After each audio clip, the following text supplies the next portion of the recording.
If you want to sit around you can do it from home. This isn't my tale but one of a friend of mine, Craig.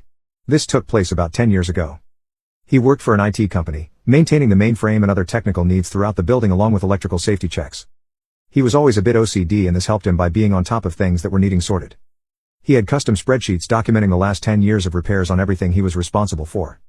This sheet, by the 5-year mark, had already given him a fairly good idea of what items were likely to fail, either due to updates, or physical parts failing due to the 24-hour running of the system.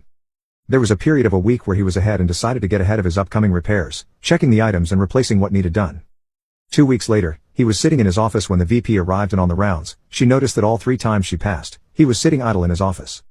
Outraged he was being paid for doing nothing, she had his boss pull him up.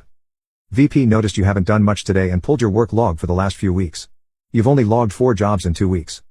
I've been ahead for the last couple weeks just knocking off jobs before they came up to make time for the bigger jobs that are about to come up next week.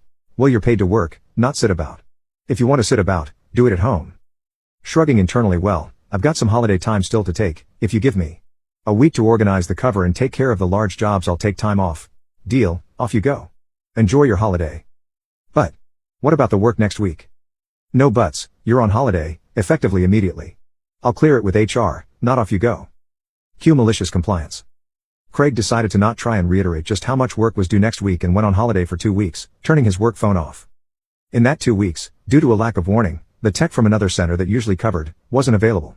At the same time, there were safety issues, software updates and other minor issues that were expected, not to mention the dozens of unexpected issues that came up.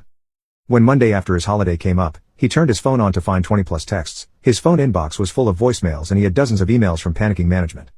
He got into work and was set upon. Where have you been? We needed you.